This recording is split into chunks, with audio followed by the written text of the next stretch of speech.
Redd Foxx and Carroll O'Connor were two of the biggest actors of their era, and it's kind of crazy to me that somehow we never got to see them share the screen at all. How is that even possible? I mean, both of these people were dominating TV at the exact same time, they were in the same era, they were even under the same creative team, and you're telling me that nobody ever found a way to bring these two actors together on screen? Well, they actually did. It's just that nobody remembers it.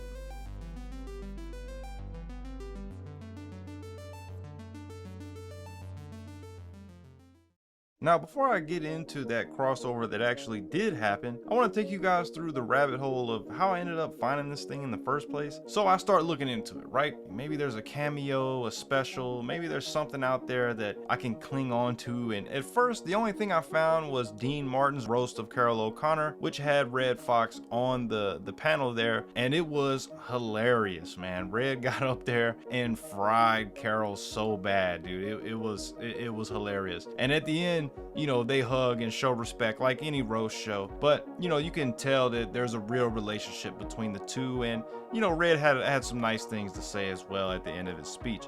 It's a pleasure to be here tonight with someone who is also not a credit to his race.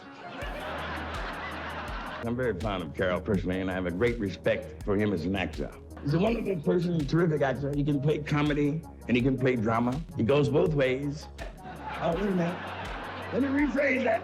And it just kind of reinforces this thought process that I have with this. You know, if these two actors are kind of like under the same creative team and they actually have a real relationship outside of Hollywood, and you know, they respect each other and all this stuff, I mean, I just don't understand how there was no crossover. But regardless, I start to look in a little bit deeper, and I'm kind of just getting on Google and searching everything at this point because the roast didn't really take me anywhere, right? So I get on Google and I'm searching Redd Foxx and Carroll O'Connor, and then bam, you know, I found this image right here. What seemed to be a promo image with Carroll O'Connor and Redd Foxx, and Carroll's wearing this shirt that says The Redd Foxx Show, and it only gets better from here because this image actually linked to this commercial right here.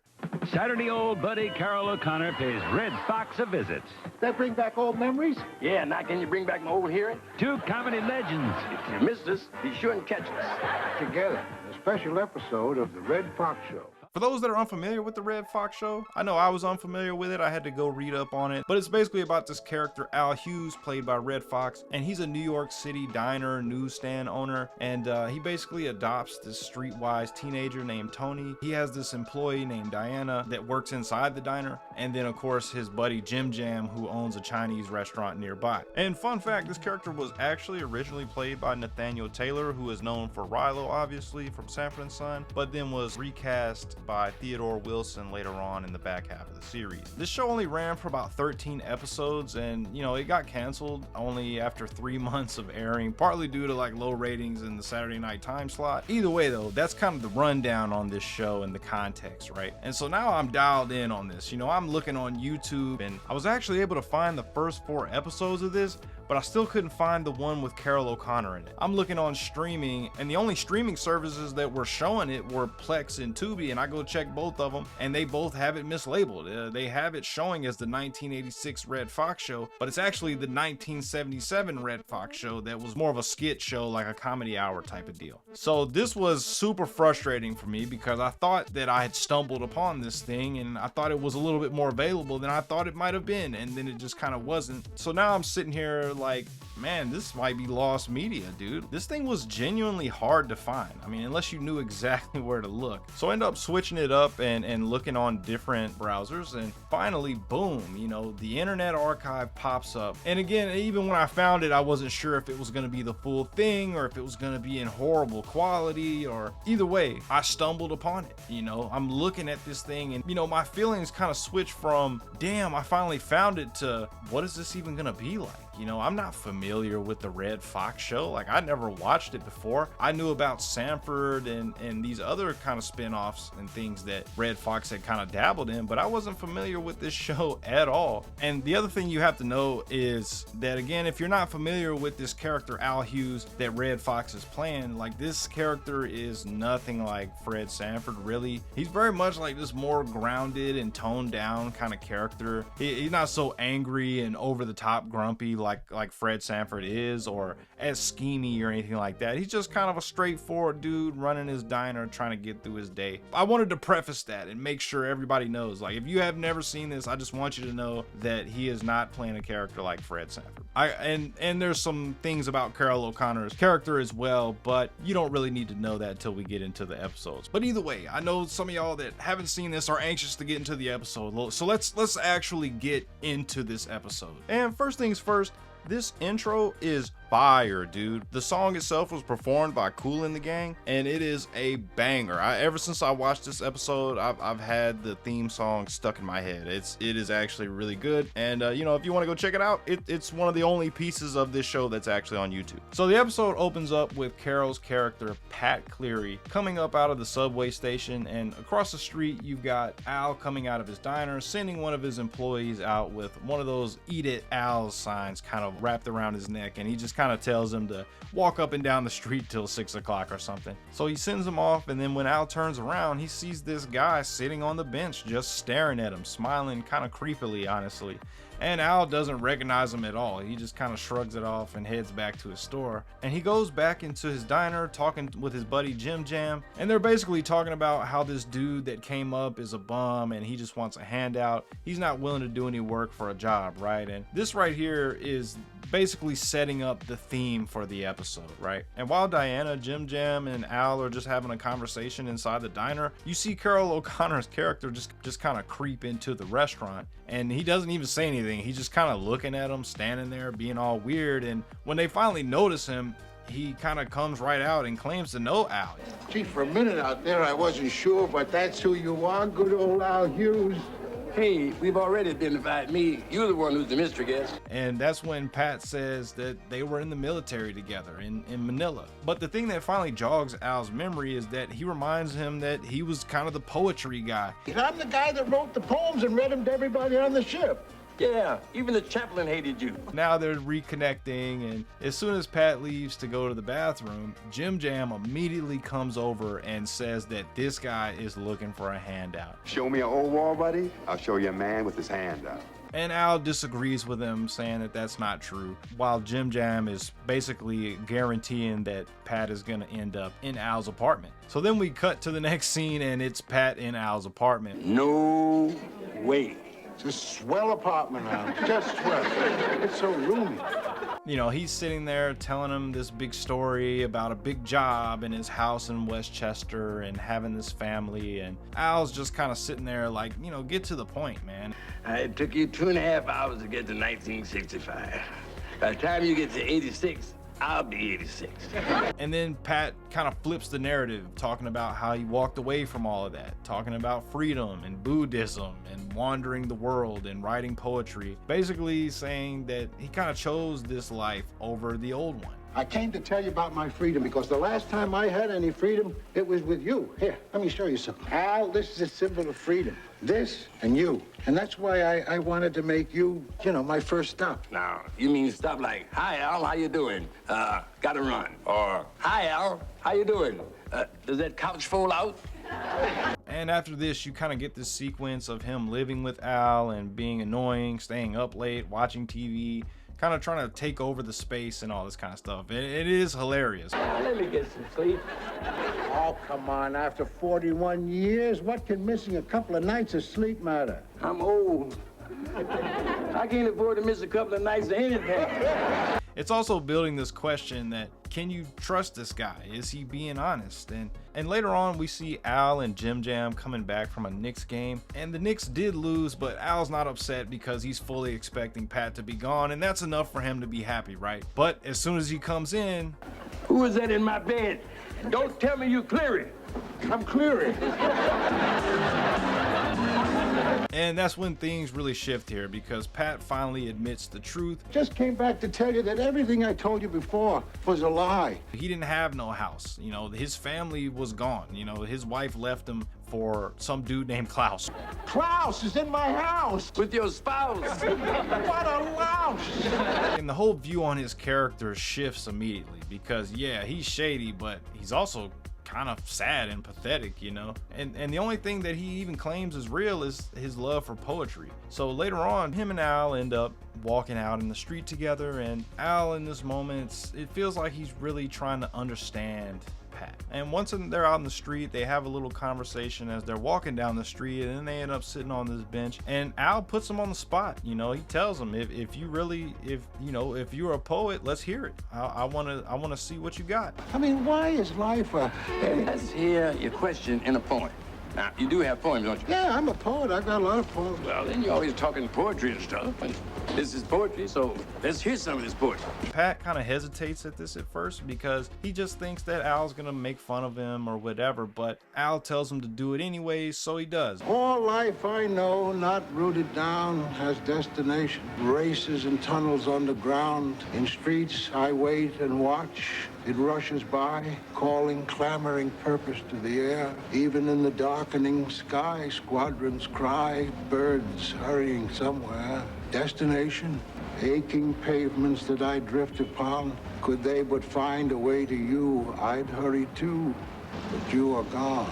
So he ends up reading his poem about movement and searching and not really having a destination.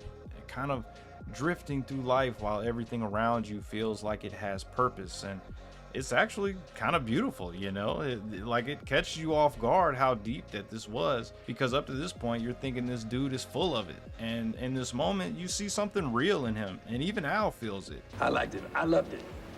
I thought you were jiving at first, but that was pretty good.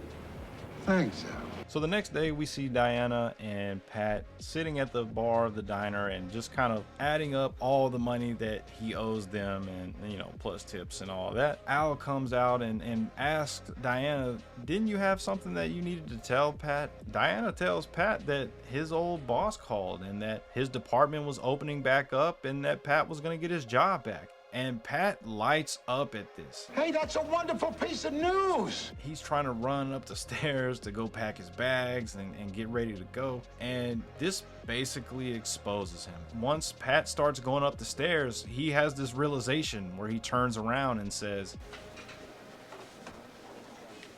Diana, how did Ken Simmons know I was here? He didn't. Well, then how could he call me?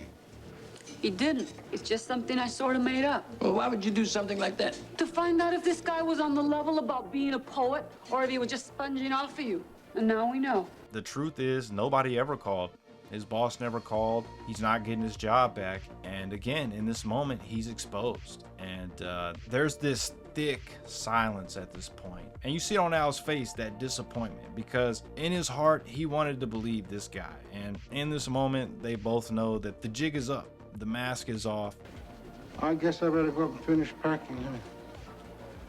And in the final scene of this episode, we see Al up in his apartment just kind of watching TV as Pat comes back one last time, leaves an envelope at the door, and starts calling at the window. Al, open the window!